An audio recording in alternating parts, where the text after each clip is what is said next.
Hello everyone. कैसे हैं आप सभी लोग। आप सबका मेरे इस चैनल पे बहुत बहुत स्वागत है।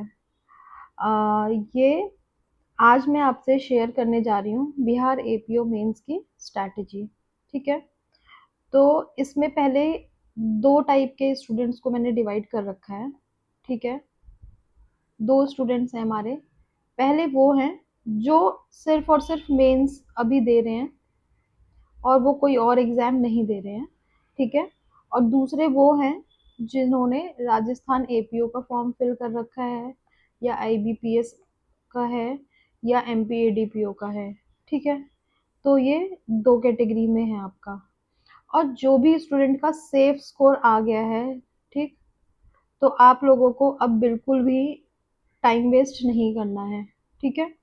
तो आप ये देख लीजिए, आज इस एक्ट में मैं आपको समझा देती हूँ कि आपकी क्या चीज़ अ, पढ़नी है आपको और कैसे पढ़नी है। ठीक है। तो आप देखिए, पेन चेंज कर लेती हूँ। हाँ, आपका जो मेंस का एग्जाम होगा ना, वो टोटल आपके 8 पेपर है। आपके 8 पेपर है और 8 पेपर, सारे पेपर आपके 3 आवर्स के होंगे। ठीक है। तो इसका मतलब ये है कि आपको 4 डेज लगातार आपको एग्जाम देना है। इसका मतलब आपको अभी से ही मेंटली प्रिपेयर हो जाना है। ठीक है। जब हम एग्जाम देते हैं रिटन वाला, तो उसके लिए आपकी तबीयत बहुत अच्छी रहनी चाहिए, आपकी डाइट बहुत अच्छी होनी चाहिए। ठीक है। आप लोग डेली अभी से ही वॉक करना स्टार्ट करिए, फ्रूट्स खाइए, डाइट बहुत अच्छी लीजिए प्रॉपर, बाहर की चीज़ें मत खाइए। ठीक है। ड्राई फ्रूट्स खा सकते हैं, वो खाइए। तो आप लोग को तबीयत ठीक रखनी है और एक भी दिन आप लोगों को टाइम वेस्ट नहीं करना है। ठीक है। अब आप देखिए, पेपर वन जो है आपका, ये 100 मार्क्स का है। ठीक है। अब आप ये देखिए, हिंदी और इंग्लिश जो है, हिंदी आपकी 100 मार्क्स की है और इंग्लिश आपकी 100 मार्क्स की है। बट ये ना आपकी क्वालिफाइंग मार्क्स है कि मिनिमम आपके 30 मार्क्स आने चाहिए इन दोनों में। इसमें भी आपका 30 मार्क्स आना चाहिए। अगर आपके 30 मार्क्स से कम आए तो आपकी कॉपी ही चेक नहीं होगी। सबसे पहले आप लोग पेपर देके जब आइएगा, तो आपकी हिंदी और इंग्लिश की कॉपी चेक होगी। अगर आपके 30 अबव आएंगे, तब आपकी लॉ की कॉपीज चेक होंगी। और अगर आपने भले ही लॉ में बहुत अच्छा लिखा हो लेकिन हिंदी इंग्लिश में आपके इससे कम आ रहे हो, तो आप डिस्क्वालीफाई हो जाएंगे। ठीक है। तो आपको बस इतना पढ़ना है कि आप आराम से 40 टारगेट कर लें कि आपके इतने आ रहे हैं। तो इसके बारे में हम अभी ज़्यादा टेंशन नहीं लेंगे। ठीक है। अब आप देखिए नेक्स्ट, आपका एक पेपर है बीएनएस का, ये 150 मार्क्स का है। एक पेपर बीएसए का है, ये 150 मार्क्स का है। एक पेपर बीएनएसएस और सीपीसी, इन दोनों को मिला के है, जो 75 मार्क्स और 75 मार्क्स का है। एक आपका पूरा कॉन्स्टिट्यूशनल लॉ है 150 मार्क्स का, और एक अदर लॉज है जो ऐड हुए हैं, ये टोटल 10 इन नंबर है, ये 150 मार्क्स के हैं। ठीक है। अब आप देखिए, हिंदी और इंग्लिश का मैंने आपको बता दिया है कि मिनिमम क्वालिफाइंग मार्क्स जो है आपका 30 मार्क्स है। ठीक है। अगर आपने लेस देन 30 मार्क्स लेकर आएंगे तो आपकी कॉपीज चेक नहीं होंगी। अब इंटरव्यू आपका टोटल 100 मार्क्स का है। ठीक है। अब हम लोग आते हैं अदर लॉज के कौन कौन से आपके सब्जेक्ट्स हैं। पहले मैं आपको सारा सिलेबस समझा दे रही हूँ। उसके बाद जो मेंस वाले बच्चे जो सिर्फ मेंस अभी कर रहे हैं बिहार एपीओ, कोई और वो एग्जाम को टारगेट नहीं कर रहे हैं, उनकी क्या स्ट्रैटेजी होगी, और जो अदर को ट्राई कर रहे हैं उनकी क्या स्ट्रैटेजी होगी, मैं उसको बताऊंगी। तो अदर लॉज में आपका आर्म्स एक्ट है, एक्सप्लोजिव सब्सटेंसेस एक्ट है, ठीक है, एनडीपीएस एक्ट है, आपका आईटी एक्ट है, और Bihar prohibition and excise act है, बिहार पुलिस एक्ट है, prevention of corruption act, SC ST prevention act, POCSO act, और बिहार का prohibition and excise rule act 2021 and 2022। Total 10 acts हैं आपके। अब आपको क्या करना है। ठीक है। अब आपको क्या करना है, जो भी आप लोग वीडियोस देख रहे हैं, तो आपको पता है आप किस कैटेगरी में हैं। ओके। जो सिर्फ और सिर्फ इस बार मेंस दे रहे हैं, जिन्होंने फॉर्म नहीं भरा है, जिन्होंने ना कोई राजस्थान का फॉर्म भरा है, ठीक है, और जो आप लोग सेफ स्कोर में आ रहे हैं, तो आप लोगों को तो ये स्ट्रैटेजी फॉलो करनी है। जब तक आपका रिजल्ट डिक्लेयर नहीं हो रहा है और आप एकदम सेफ स्कोर में हैं, ठीक है, या उससे प्लस माइनस 5 में भी आ रहे हैं, तो आपको इसको फॉलो कर लेना है। यही चीज़ क्योंकि आपकी आने वाले यूपी जुडिशरी में आपको काम आएगी। डीजेएस आएगा अभी, एमपी का एग्ज़ाम आएगा अभी, है ना? आपका दिल्ली एपीपी का एग्ज़ाम आएगा, अभी उत्तराखंड एपीओ का आएगा। ठीक है, इन सब के मैं अपने मेंस लिख चुकी हूँ, तो मेरे को पता है कि ये आपकी पढ़ाई वेस्ट नहीं होगी। जो आप बिहार के लिए करेंगे, आपकी बिल्कुल पढ़ाई वेस्ट नहीं हो रही है। एग्ज़ाम तो देना है ना अल्टीमेटली आपको, तो आपको क्या करना है, आपको पढ़ना अभी स्टार्ट कर देना है अगर आपने राजस्थान और किसी और एग्ज़ाम के लिए अपियर नहीं हो रहे हैं। अब आपको क्या करना है, ठीक है? जब तक हमारा एग्ज़ाम डिक्लेयर नहीं हो रहा है, हम बैठे तो नहीं रहेंगे रिज़ल्ट पे, तो हमें मेजर एक्ट उठा लेने हैं डेली, ठीक है? ये आप मिनिमम 3 टू 4 आवर्स के लिए आपको डेली करना है मेजर एक्ट। अब आपने मान लीजिए सबसे पहले आप अपने सब्जेक्ट्स उठा लीजिए जो आपका सबसे वीक है। मैंने यहाँ पे लिख दिया है मेजर एक्ट में बीएनएसएस, बीएसए, बीएनएस, सीपीसी, ये दोनों आपका एक ही में है 75-75 नंबर के, बाकी सब आपके ये मार्क्स के हैं। ये आपने उठा लिए मेजर सब्जेक्ट्स में। कोई एक सब्जेक्ट उठा लिया पहले आपने, मान लीजिए बीएनएसएस किसी का बहुत वीक है, आप पहले बीएनएसएस उठाइए, आप इसका 10 डेज का टारगेट रखिए, 10 डेज का, कि आने वाले 10 डेज में आपको बीएनएसएस के आपको बेयर एक्ट पढ़ना है, आपको अपने शॉर्ट नोट्स बनाने हैं। आपके पास अपनी कॉपी होंगी जो आपने अपने कॉलेज टाइम पे या आपने अपने अभी कोचिंग के नोट्स बनाए होंगे या आपने अपने कोई बुक से बनाए होंगे। इन सब को मिला के आपको टॉपिक वाइज नोट्स बना लेने हैं, शॉर्ट नोट्स। इस शॉर्ट नोट से आपको क्या फ़ायदा होगा कि जैसे ही आपकी एग्ज़ाम का डिक्लेरेशन होगा ना रिज़ल्ट का, तो आप लोगों को कोई प्रॉब्लम नहीं आएगी। ठीक है? क्योंकि आपके मेजर एक्ट्स के सारे नोट्स बन चुके होंगे। ठीक है? तो हम 10 डेज़ में अगर हम मान के चलते हैं कि मान लीजिए आने वाले 10 डेज़ में भी आपका रिज़ल्ट डिक्लेयर नहीं हुआ बाई चांस, तो आपका बीएनएसएस इतने बीच में कंप्लीट हो जाएगा ना। बीएनएसएस तो आपका हमेशा के लिए कंप्लीट हो गया। ठीक? तो आपका 10 डेज़ का हमने टारगेट बनाया है अभी बीएनएसएस का। अब सेकंड आपको डेली जीके करनी है 2 आवर्स के लिए। ये हमने 4 आवर्स का रखा है। ठीक है? ये इन बच्चों का बना रहे हैं जो मेंस सिर्फ दे रहे हैं अभी बिहार का। अब जीके जो है, आपको जीके का अभी मैं आपको सिलेबस दिखाऊंगी कि आपको क्या क्या टॉपिक्स पहले कंप्लीट करने हैं। ठीक, अब आपने प्री के लिए कोई मंथली मैगजीन यूज करी होगी।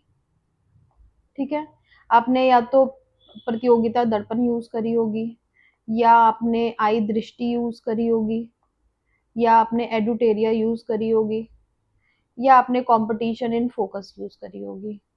अब आपने इसमें से जो भी यूज़ करी है, इसका मतलब आप इससे आपका पेपर निकल गया है और आप इससे कंफर्टेबल हैं। तो आपको क्या करना है कि आपके पास पहले उसको कंप्लीट करना है, जो मैं अभी आपको सिलेबस दिखाऊंगी, वो सारे पॉइंट्स आपको डेली एक एक टॉपिक्स कंप्लीट करने हैं। उसके बाद आप उसी मैगजीन की मंथली मैगजीन भी आगे ऐड ऑन करते रहिएगा। ठीक है, तो ये मैं अभी आपको दिखाऊंगी। तो आपको डेली 2 आवर्स जीके करनी है। ठीक है, और आपको डेली थर्ड पार्ट जो है, आपका थर्ड पार्ट आपको माइनर एक्ट उठाना है। जो बिहार में 10 माइनर एक्ट है, आपको डेली माइनर एक्ट उठाना है।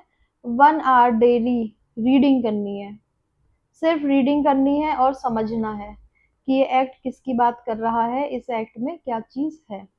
सिर्फ और सिर्फ आपको रीडिंग करनी है डेली। या तो आप सुबह उठ के रीडिंग कर लीजिए इसकी, या रात को सोते टाइम कर लीजिए। बेयर एक्ट सबसे पहले मार्केट से जाके आप लोग को ये बेयर एक्ट खरीद लेनी है। ठीक है, ये आपका हो गया जो लोग मेंस, सिर्फ और सिर्फ मेंस पे फोकस कर रहे हैं, इसके अलावा उन्होंने कोई फॉर्म नहीं भरा है, ये आप लोगों का टारगेट है। जीके जीएस का सिलेबस मैं भी आपको दिखाती हूँ कि अब जीके जीएस में आपको क्या करना है। ठीक है, आप लोग चाहें तो जीके जीएस इसका स्क्रीनशॉट भी ले सकते हैं। ठीक है, पीडीएफ के लिए मत वो परेशान होइएगा। जीके जीएस में पहले आपको नेशनल और इंटरनेशनल अफेयर्स है।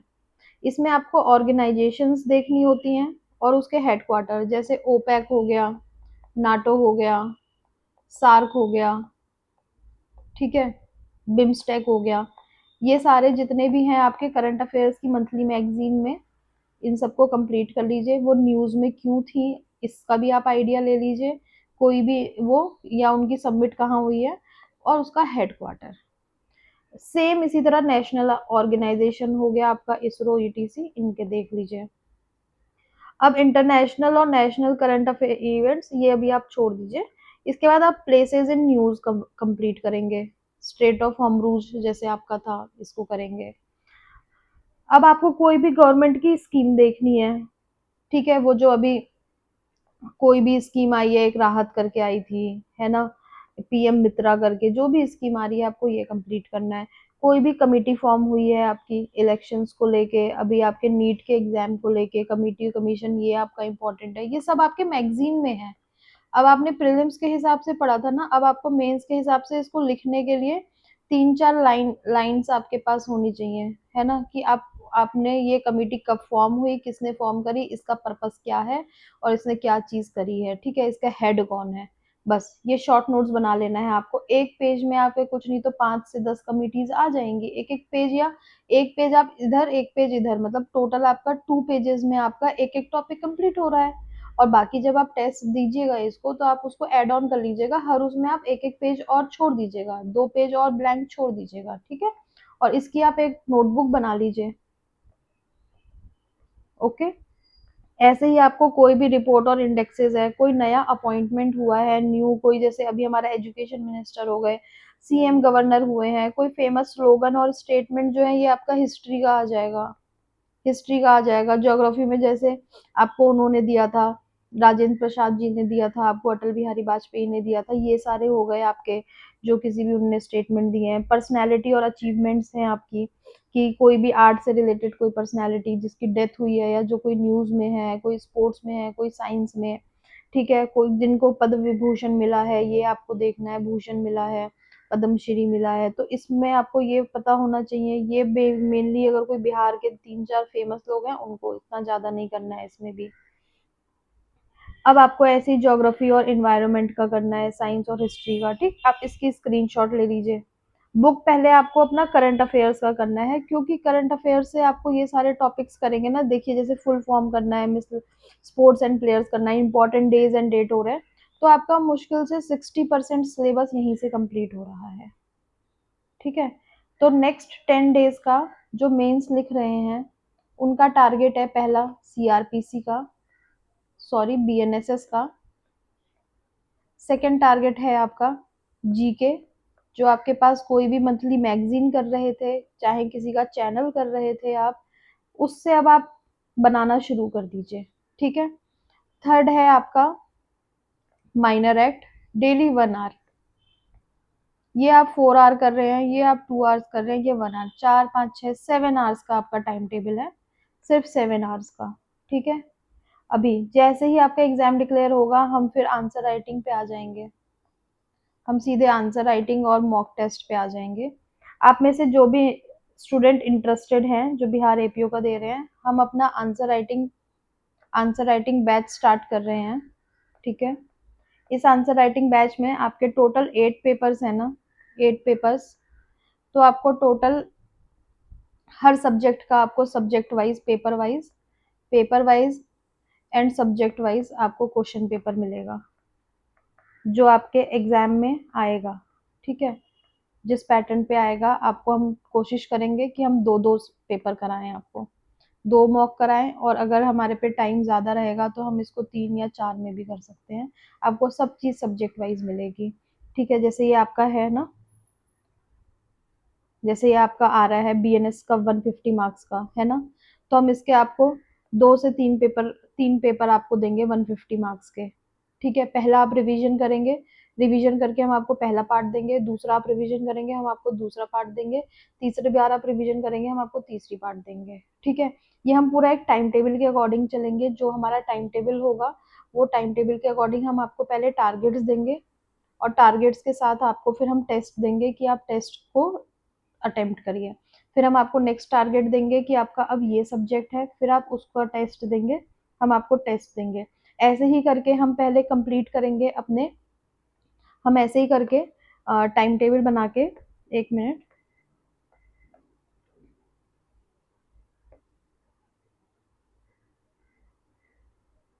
मान लीजिए हमने आपको टाइम टेबल दिया है कि आपको बीएनएसएस अभी कंप्लीट करनी है नेक्स्ट 10 डेज में, ठीक है? फिर हम आपको एक 150 मार्क्स का पूरा एक पेपर देंगे, आप उसको लिख के हमें सेंड करेंगे। इसके बाद हमने आपको सेकंड दिया कि आप बीएनएस करेंगे नेक्स्ट 7 डेज़ या 10 डेज़ में। कुछ हम आपको टिप्स भी बता देंगे कैसे लिखना है, कैसे करना है, वो हम आपको हर सब्जेक्ट के इम्पोर्टेंट चीज़ें बताएँगे, हर सब्जेक्ट्स की, ठीक है? फिर हम इसका आपको टेस्ट देंगे। मान लीजिए हमने ऐसे करते-करते टोटल 8 पेपर्स कर लिए। हमारा टारगेट रहेगा कि हम इसको 40 डेज़ में कंप्लीट कर लें। फिर हम सेकंड राउंड आएँगे रिवीजन में। जब हम रिवीजन में आएँगे, फिर हम आपको दोबारा देंगे कि अब आपको दोबारा बीएनएसएस करना है। अब हम आपको 10 डेज़ नहीं देंगे, अब हम आपको 5 डेज़ देंगे। 5 डेज़ देंगे, फिर आपको हम एक मॉक देंगे, ठीक है? ऐसे करके हम एक और राउंड पे आएँगे। फिर हम थर्ड रिवीजन पे जब आएँगे अपने, तो हम आपको 2-2 डेज़ देंगे, 2 डेज़ देंगे ईच सब्जेक्ट को और फिर हम आपको मॉक देंगे, ठीक है? ये हमारी तैयारी रहेगी और ऐसे ही करा जाता है, ठीक है?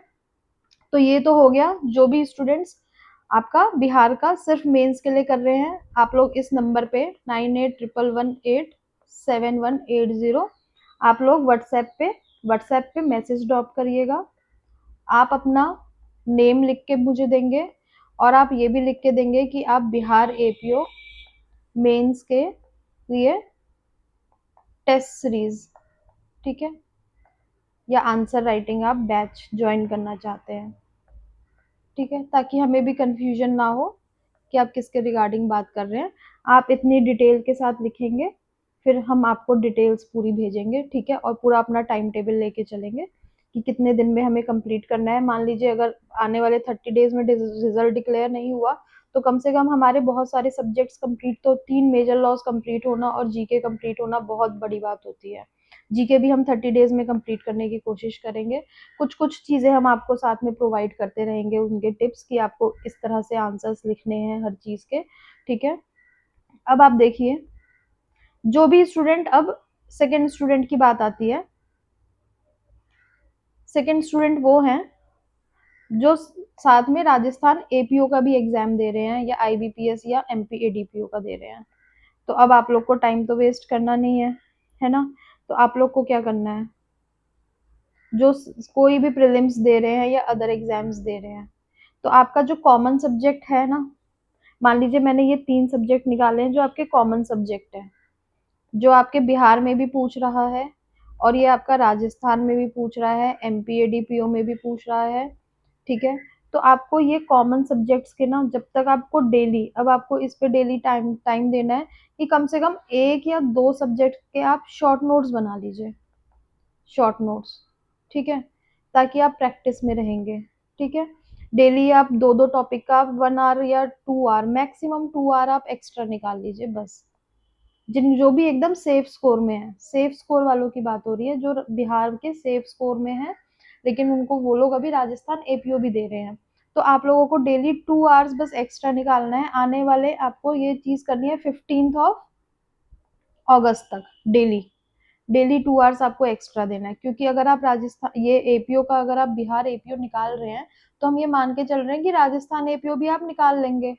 आपको सिर्फ हिंदी और इंग्लिश में प्रॉब्लम आएगी, बाकी आपका लॉ जो है वो स्ट्रॉन्ग है, ठीक है? तो आपको कम टाइम लगेगा, इसीलिए आपको 2 आवर्स डेली जो है शॉर्ट नोट्स बनाने हैं मेंस के हिसाब से, ताकि आपको जब आप 2 सितंबर को फ्री होंगे तो आपके मेजर एक्ट्स के शॉर्ट नोट्स प्रिपेयर रहें और आप किसी तरह से पीछे ना रहें, क्योंकि हम यही 10 जो मेंस वालों का 10-10 डेज का करा रहे हैं, तो वो आपका कवर हो जाएगा, ठीक है?